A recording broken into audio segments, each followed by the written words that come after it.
So, Cliff, big thanks again for coming to speak with me this morning. You're welcome, Jenny. Um, yeah, it's great to have your enthusiasm for the project. As you know, I'm going to be asking you a series of questions, and I think if Yeah, we try and start at the beginning, like you sure. said, it's you've had a fairly long career so far, so Yes. there's going to be lots for us to talk through. But if we go back to the beginning, what Yeah. inspired you to become a psychologist? Well, that's a really interesting question, Jenny. As a kid, I liked Agatha Christie stories. I read Agatha Christie books, and from that, when I'd run out of those, I started reading what would now be called true crime. I got books from the library and read up on real life crimes, and I found out that I was more interested in what made the murderers tick than the detection. And I thought, well, why would someone do such terrible things? And so I managed to get some books on psychology out of the library, and I thought, oh, this is interesting. And at the same time, I was becoming very interested in cycle racing, and I thought, well, what can I do to become better mentally? I knew what I had to do to become better physically, and so those two interests collided really. And so I thought, well, doing a psychology degree sounds great.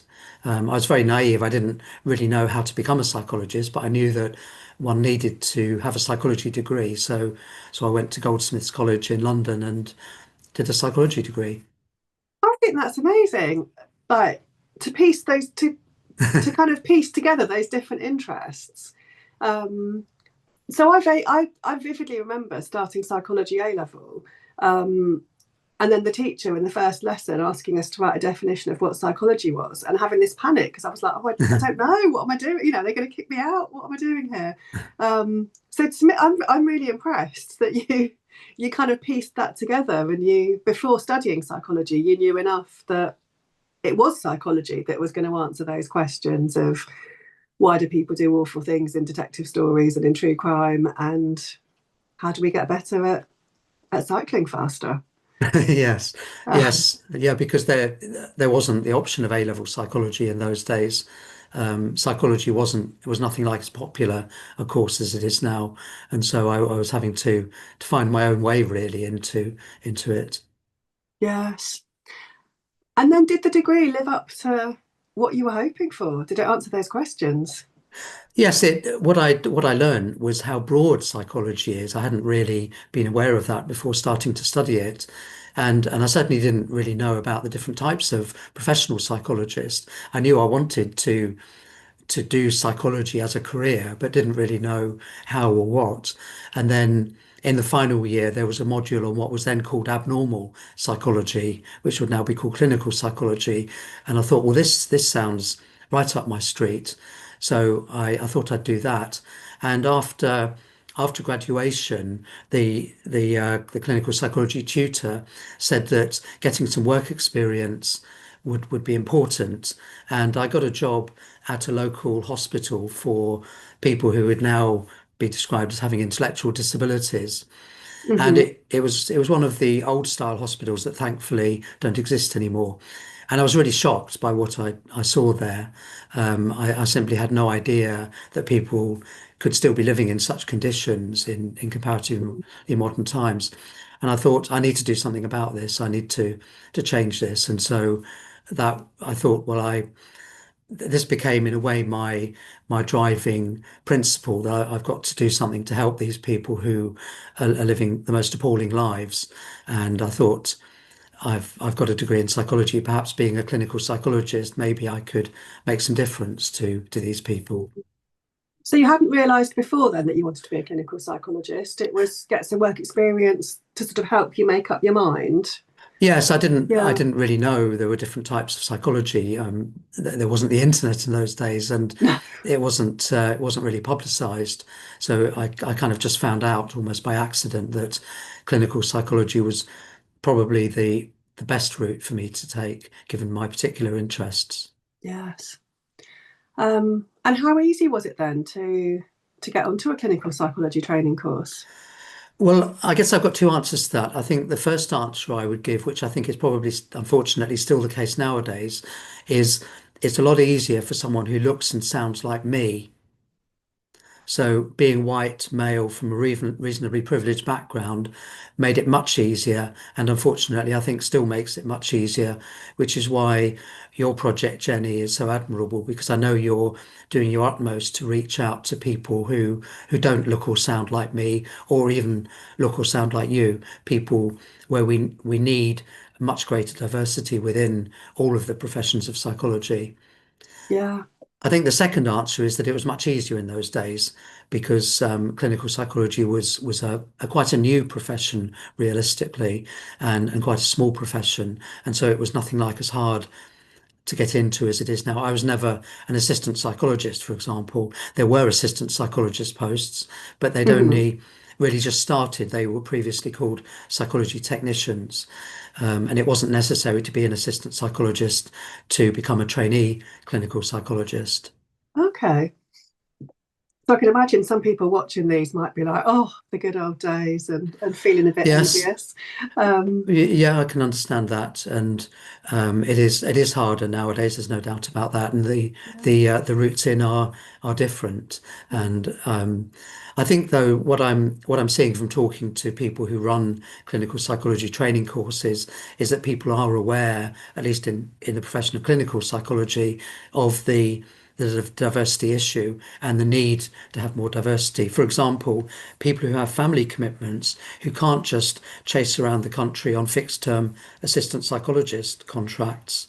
Yeah. And I would argue that people who've got some real experience of the world, whether that's significant jobs or family caring responsibilities, that maybe that might give people an edge in terms of being empathetic when they're working Yeah. with people who are struggling with their psychological health. Yes. Yeah. And I think the other thing I know when I was training, um, I don't think anybody was part time on our training course. I Right, think it was right. very much an emphasis on full time work, which, Yeah. the minute you mention caring responsibilities, of course, I know some people do juggle full time work around caring Mm. responsibilities. But I think I've heard a bit more through Yeah, possibly yeah. some part time options now, which feels Yes, like a yeah. positive move for the profession, doesn't it? Yes, and people with lived experience of psychological issues as well, um, whether that's people who've had psychological problems or even the wide range of neurodiversity. So people who've got Yeah. significant neurodivergence are finding it's less of a barrier perhaps than it used to be to get into the professions. Of course, I've only got personal experience of clinical psychology. I don't know what it's like in the other professional psychology roles. Yeah. Well, keep watching the videos and we'll hopefully find out a bit more. Um, So your training course, was it Hmm. the same sort of 3 year type of program that we'd recognise today, Yes, or it again was it was different? it was the same in that it was 3 years. I trained on the Oxford course. Hmm. In those days, there were two different types of course. There were still some of the old 2 year courses that led to an MSc. However, the course that I did was one of the what were then new 3 year courses that were called in-service courses. So we were employed by the NHS as Hmm. trainee clinical psychologists and did 3 year training. And interestingly, we only came out with a diploma. We didn't Oh, get given a doctorate. But I was very pleased to have done the 3 year course because it just seemed that there was more time to do things. It was a much richer experience than the colleagues of mine who did 2 year courses. yes. And the 3 years, did that cover, did you have placements with the same sort of different Yes, populations yes. So that we, I we would have had done? to, yeah, we Yeah, had to work with adults with mental health issues, with children, with people with intellectual disabilities, with older people, yeah, and then there was room for a couple of optional placements as well. yeah, And because Oxford is small, the area is fairly small geographically, it was okay. And I didn't drive a car. I tended to cycle around, and so luckily I was able to have placements that I could cycle to. yes. And cycling faster because of what you'd learned? Well, definitely, yes, yeah. Well, certainly all the cycling made me faster. I don't know if what I was learning made me faster. No. Sort of joining all those different interests. Um, and then sort of whistle stop tour through life Hmm. as a qualified clinical psychologist. Did you go back into that work in intellectual disabilities, or had, Yes, yes, yeah, yes, definitely. And interestingly, at the time, there was quite a lot of snobbery. I mean, as one might expect, the Oxford course was a fairly snobbish course. And when I was saying right from the beginning, I'm going to work with people with what was then called mental handicap, would now be called intellectual disabilities, people thought I was just wasting my time, because even within the profession in those days, those people weren't seen as really worthy of our time. So I spent most of my early part of my career working with people with intellectual disabilities, and in that would encompass a lot of people who nowadays would be regarded not as having intellectual disabilities, but as being autistic or having autism or other types of neurodivergence and neurodiversity. But in those days, people tended to get lumped together into categories. yeah. And sorry, Jenny. No, I just was going to ask sort of if that work was kind of broadly similar to some of the work I did. I did an assistant post working with people. So I'm sorry, I go back to the old word of learning disability because that's what it's called then. I'll try and remember to say intellectual disability. And for me, a lot of that work was working with staff groups, sort of helping Yeah. staff and carers to understand why people were behaving as they were. And there was a small amount of, I guess, pretty basic sort of CBT informed individual therapy with people. Would that be similar to the sort of work that you did? Yes, I mean, thinking about those two strands, firstly, after I qualified, I went back to the southeast, and I was at the University of Kent to begin with, and there was a big project led by Professor Jim Mansell to close down the remaining hospitals and to give the message that it doesn't matter how significant someone's intellectual disability is, how significant are the behaviours that challenge, as used to be called. People can and need to live in the community, and so that was very inspirational work. And I was fortunate enough to work with a lot of very inspirational people. Peter McGill was my line manager, a very inspirational person, and and so a lot of staff work, a lot of working with people, working with staff to help staff make the transition as well to people who were used to working within an institutional setting were now going to be working in the community. So Yeah, enabling the staff to make the transition as well as the individuals themselves. yeah. And in terms of CBT work, during my training in Oxford, I was lucky enough to be doing a placement with John Rose, who was one of the pioneers of developing CBT work, together with people like Bisa Kruza. And so I was aware that people were looking at how do we adapt talking therapies for people who may not talk very much, Yeah. and that there were ways of doing that. And interestingly, the more that I was working with people with learning disabilities, intellectual disabilities, and their staff, I became interested in that issue of, well, how do we work with staff? And that led to a couple of subsidiary projects, really. The first one, and the one that was by far the most important for my life, not just my career, was that I got involved with helping some parents in Ukraine open Ukraine's first school for children with severe learning disabilities. This is long before the war. This is not long after Ukraine became independent of the Soviet Union.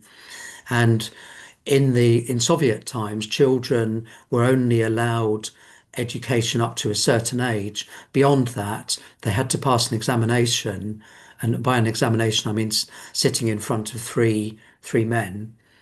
And if they were deemed to be ineducable, they weren't entitled to any more education. And that was the case with all children with what we would call severe learning disabilities.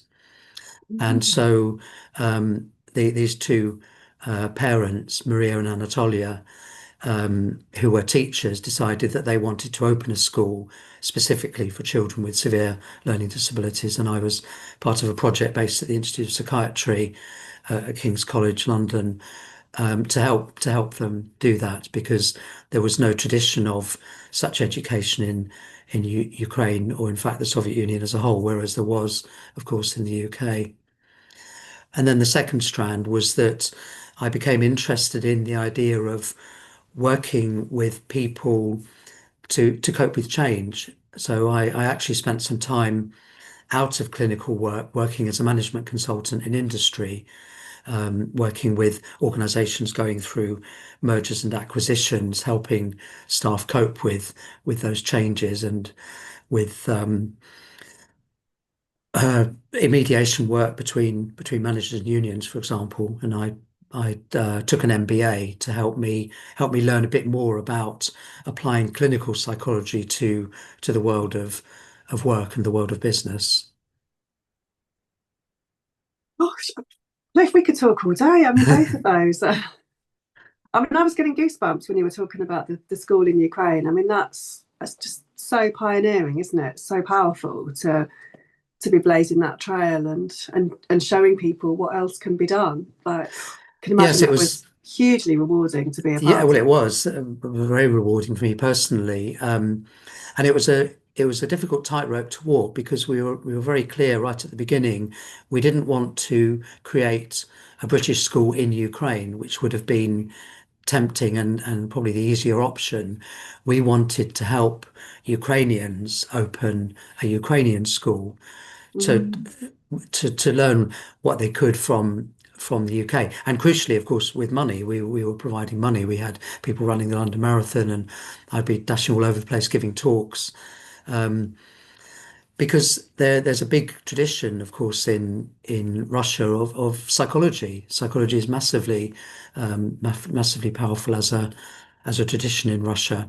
And we found out that in various parts of the Soviet Union, people were starting to use Russian psychology to to influence special education. And so when we were taking psychologists, speech and language therapists, special needs teachers across to Ukraine, it was to say, look, these are some of the things that we're finding helpful in Britain. Take them or leave them. If you find yeah, some of this useful, then take it and adapt it. Don't feel you've got to do it the British way. Take some of the yes. British ideas and mold them with the Russian ideas. It's for you to create a Ukrainian psychology, not for us to tell you what that psychology is supposed to Mm, look like. yeah, yeah, amazing. And then again, this is one of the things I really value in my own career is that our training sets us up to work in so many different areas, Definitely, doesn't it? yes. And I Yeah. love the variety, the flexibility that for me, I can't bear the thought of doing and this is a very privileged thing to be able to say, but I love that I can do different things than I was doing Yeah, 5 years yeah, ago. And I often think, oh, what will I be doing in another 5 years? What will that look like? It'll be different yeah. again. So then applying some of your clinical training to then thinking about management, thinking about Mm. change and leadership, um, that then became another interest. Yeah, yeah, yeah. So I've been lucky enough to have really two parallel careers. There's the pure clinical career, and then there's the leadership management consultancy career in parallel, which, as you say, is a very privileged position to be in. And I think having the ticket of being a clinical psychologist has opened an enormous number of doors in that way. Yeah. So bang up to date, would those represent the two main strands of how you're spending your time at the moment, the clinical work and the management work? Yes, the Yeah. clinical work tends to be, as you say, a mixture of staff support. I do a lot of work in special schools and residential facilities. I do some individual work, and of course, since the pandemic, like all of us, I've had to learn how to do that online, how to be an effective therapist online from a standing start. I'd never done any online work whatsoever before the pandemic, and I had to learn like all of us did. But it does mean that there's that flexibility because I can Yes. now work with someone the other side of the country if necessary. And increasingly, a lot of people, particularly people who might be neurodivergent or younger people, often say they prefer online work, which is interesting. I guess increasingly people are either being brought up with online working, a lot of people came through the school system, including members of my family during the pandemic, and so it's perfectly normal to them to be working online. And I've got a number of people who are neurodivergent who say, well, no, I can't come to your clinic, Cliff, and you're certainly not coming to my house, but we can do it online. And there's people who I've worked with where they say, well, Cliff, can you have your camera on, please? But I'll have my camera off because I don't want you looking at me, but I want to be Mm. able to look at you. And that's fine. I guess I've learnt, as we all have, that flexibility is key. Yeah, yeah. I think it's a huge advantage, isn't it, to be able to pick a therapist to work with, a psychologist to work with, who has a really good sort of skill set match, Yeah. rather than who's in my local area, Yes. Yeah. who's travel chewable. And I think Yeah. about, because I work with athletes, um, a lot of them are not geographically close to me, and that's the Mm. choice they're making sometimes. If sometimes they'll say, I would prefer to see someone face to face, Yeah. but I don't know of any clinical psychologists in my area that specialise Yes. in working with athletes. So then they're Yeah. deciding, so actually, yeah, that I might be their best option, even though I'm sometimes 200 miles away. Yeah. But I've got knowledge and experience that they want. Yes. And also, it can be really flexible when people are on and off training camps. So even if they were local to me for some of their week, then when they're away on a training camp or away at an event, um, I'm not an important enough part of the team that I'm travelling with them. But of course, we can still do sessions Yeah. online. Absolutely. Yes. Yeah. For me, it was pre-pandemic. I started to do bits of work Oh, online right. Right. with university students, Oh, yes. because Yeah. of course university students spend, kind of half their life in one place and half their life somewhere else. Yes. So Yeah. sometimes it would be students that were local to me, well, home was local to me and then they were away at uni, or the other way around, they were at Yeah. uni here and home was away. But it started to happen that we'd get to whichever way round it was, either sort of term finished and we thought, well, do we then, especially over the summer holiday because it's such a long break, Yes. True. Yes. is the best thing really that we don't meet until September, October, or Yeah. shall we have a go online and keep that connection going? Yeah. So I was very grateful for that experience when the pandemic hit. Right. But Right. I had already done some work Yeah. online, Yeah. and I'd also done some therapy work, like had therapy online. All right. Um, and Before the I'd pandemic. before the Oh, that's pandemic, interesting. partly for childcare reasons. Yeah. I didn't need a babysitter if I could have my session at home. Yeah. And I also didn't want to work with someone who was geographically close to me because I Right. felt a Yeah. bit Yeah. exposed then. I didn't want to be bumping into them at sort of, psychology and EMDR conferences and training days Yes. and Yeah. things. Although I now do bump into that therapist, and now that I know her, it's always lovely to have a big hug and a little catch up. But Interestingly. these things always sit in my head when we're thinking about, Yeah. is in person work better? Yes. Is online better? Um, It's interesting. I noticed just yesterday, in fact, on LinkedIn, a clinical psychologist had posted a survey of the effectiveness of online versus face-to-face therapy. That was 2018, and I sent a message saying, I wonder if there's been a post-pandemic survey, whether or not people's attitudes have changed since the pandemic and since we've all got far more used to it. And I yes, also wondered if there might be an age difference in terms of um, people's attitudes to online therapy since the pandemic. yes, I saw that same post, and I'll be honest, my reaction was a bit stronger than yours. I sort of thought, oh, there's no point talking about anything pre-pandemic because that, like you say, it's just such a different world, isn't it? And I Yeah, think yeah, the amount of psychologists offering work online back then was so much fewer that I'd imagine yes, yeah. that a lot of people have got much more familiar with it, more comfortable with it, and Mm, found mm. ways of making it work.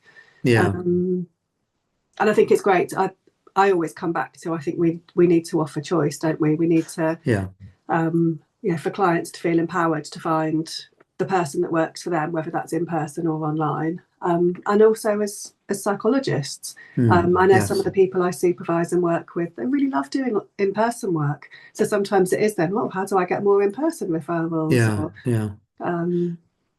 yeah, Yes, and it's easy for me to say I no longer work in the NHS, but I think that choice needs to be offered within the NHS as well. And I appreciate it's often difficult for the NHS to offer a great deal in the way of choice. And I feel privileged because I work completely independently now that I can have that flexibility and offer that choice.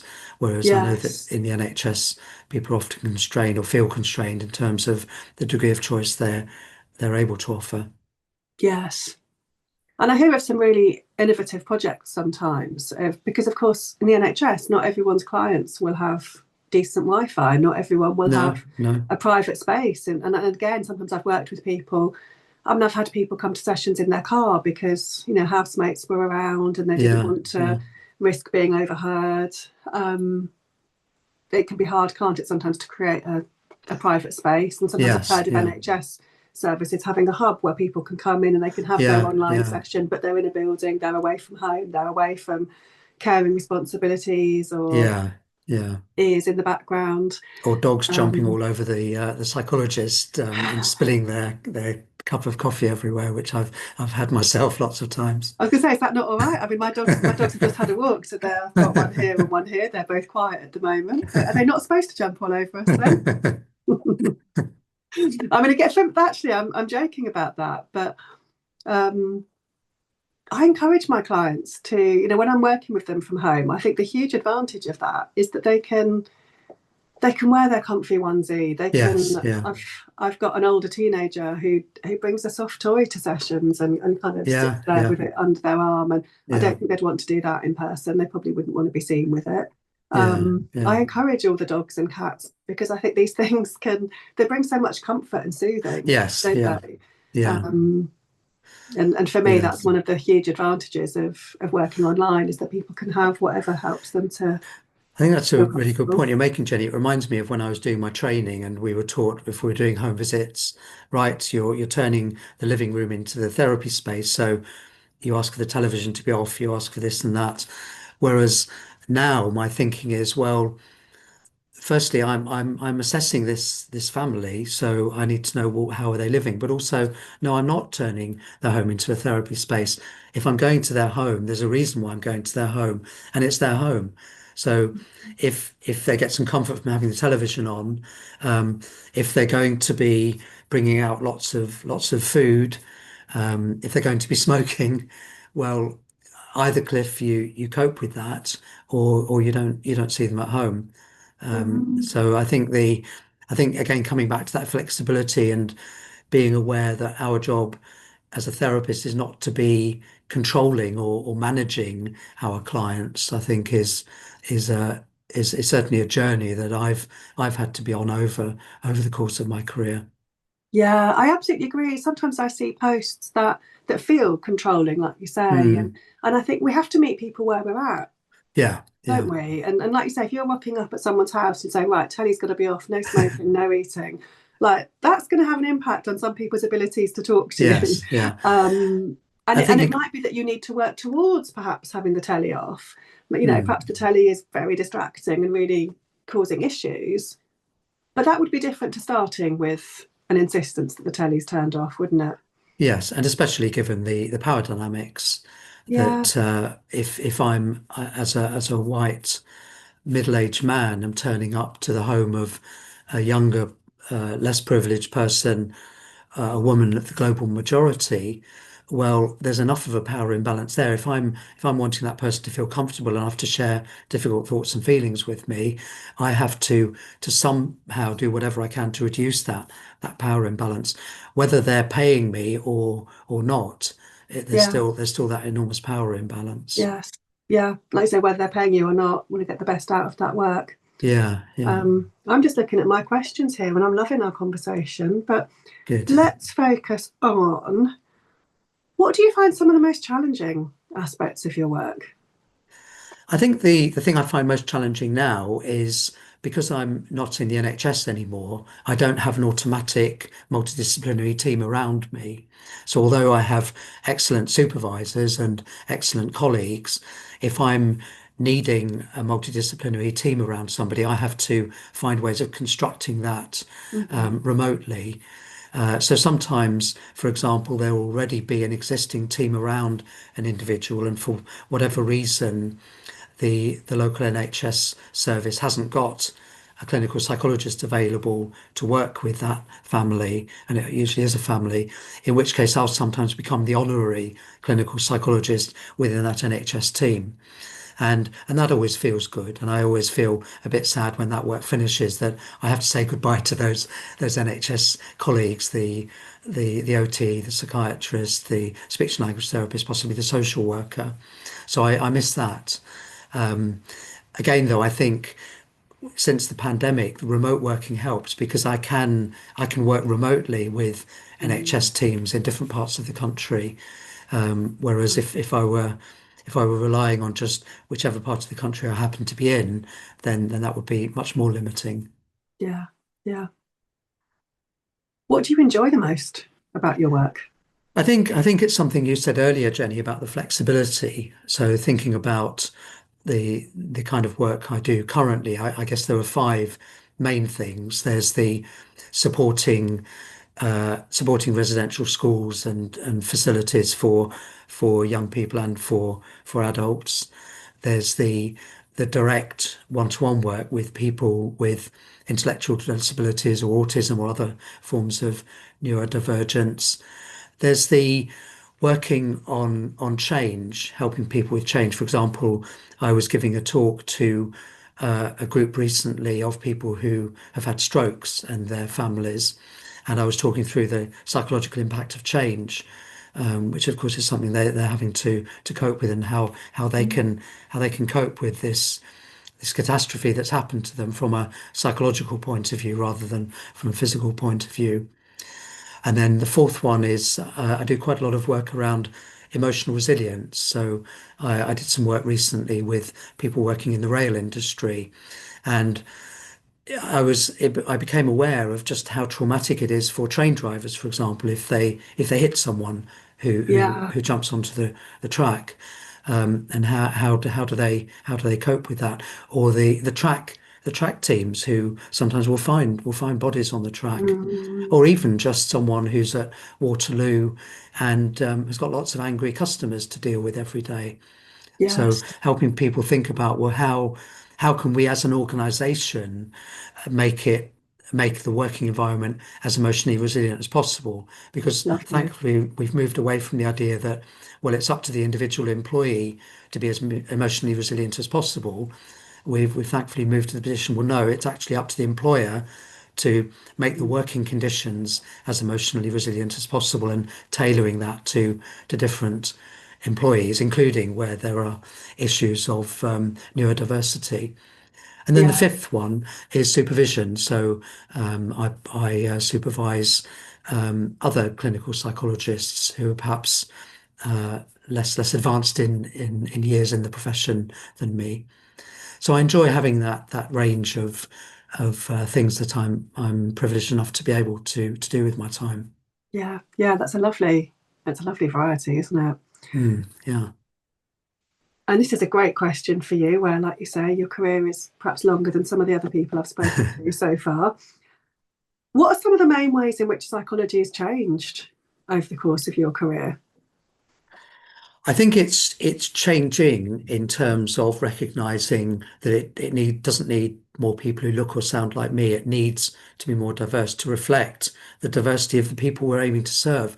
When I did my clinical training in Oxford, even as I was going around on my placements, seeing people, or when people were coming to the CBT clinic, well, it was called cognitive therapy in those days, when people came to the clinic, I kept wondering, why are all these people white and middle class?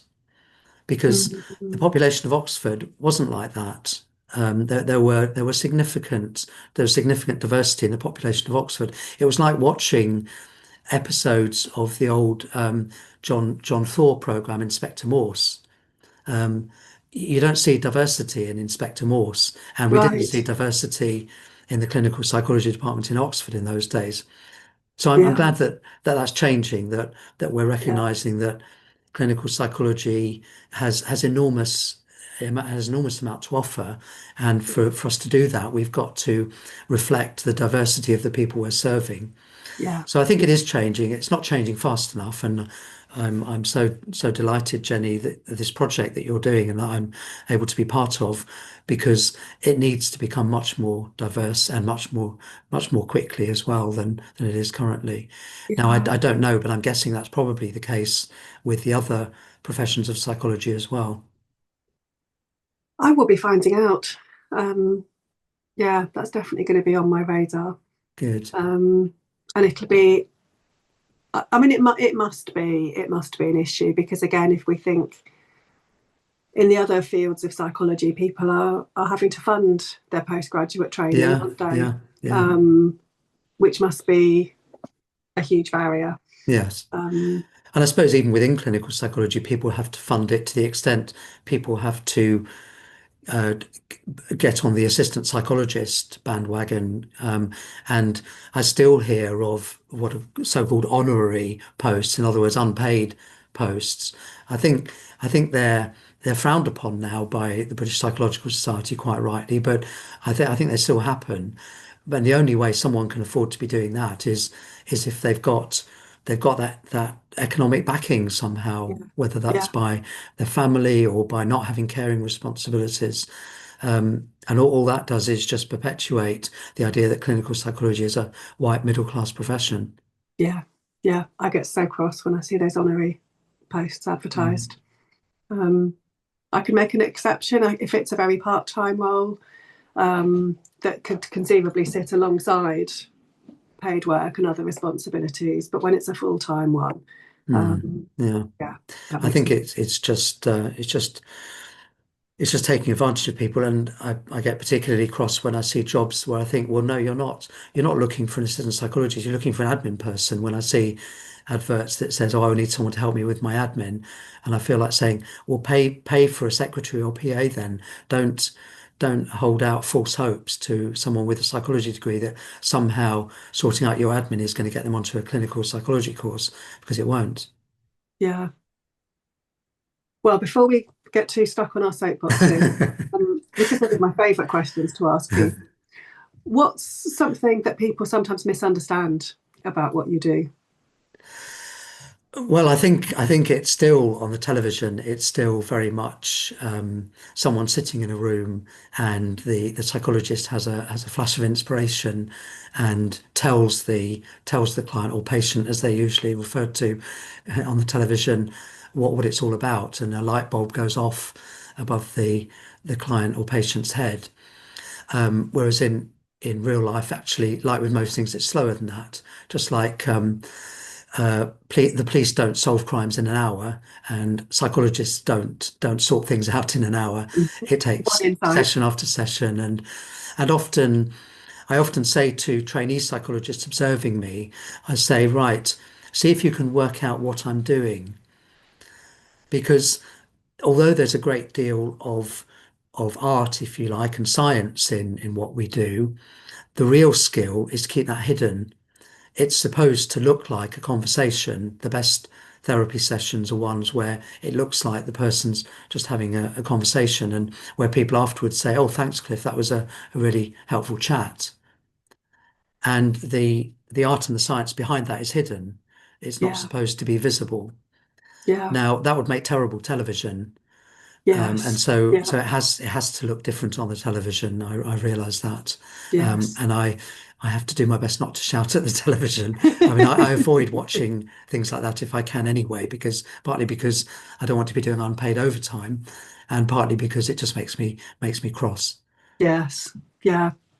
And sometimes we have to think about, what impact that has on people who might be considering coming for sessions. Yeah, yeah, Because I think the other one we see sometimes is psychologists or therapists being very confrontational. yes, And I yes, can imagine being a potential, considering coming for therapy and thinking, oh, I'm yeah. not sure I'm robust enough to have that kind of attack right now. So No, maybe I no. won't. And again, Um, I think it's for me certainly I have to be very conscious of the power dynamics, just because I am male and white, I have to be extra careful that I'm not abusing the power that I have in that therapeutic relationship. My job is to help the other person, not to cure the other person. yes. So, like we're saying, then our gentleness would make rubbish tally. Yes, yeah, Um, yeah. And the silences. Yeah. I Oh remember my goodness. being Silences. taught Yes. the one thing you never do with a silence is break it. But that wouldn't last for, I mean, I can imagine a television director would say, Cliff, what are you doing? Say Yes. something. We can't have this dead air on television. Yes.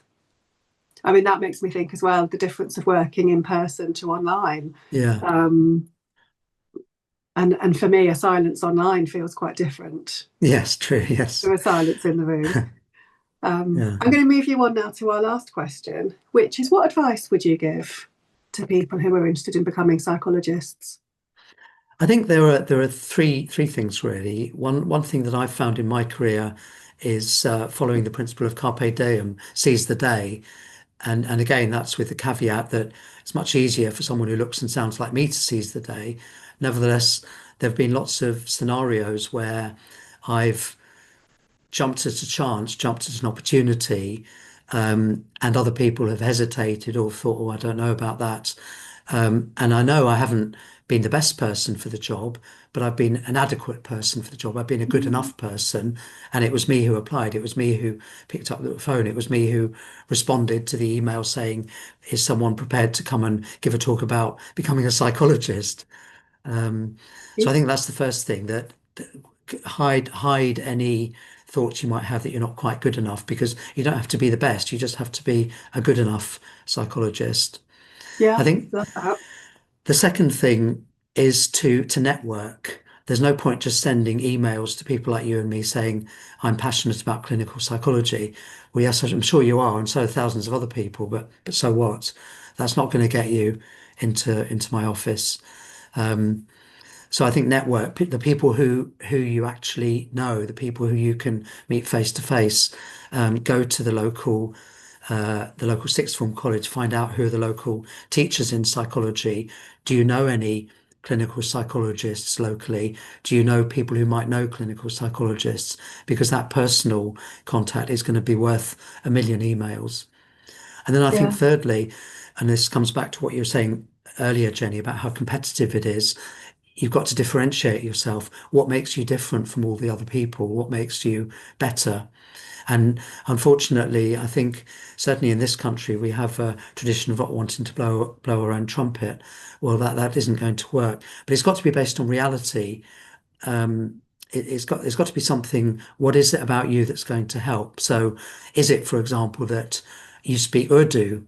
Well, if you do, then that may be different. That gives you a massive advantage over me, for example. I've spent a lot of my career working in the West Midlands. If I were able to speak Urdu, that would have been a big advantage. So what is it that differentiates you over the other people who might be going after that same opportunity? oh, I love those. I love those points. Um, yeah, making the most of opportunities and Yeah, yeah. yeah, giving stuff a go.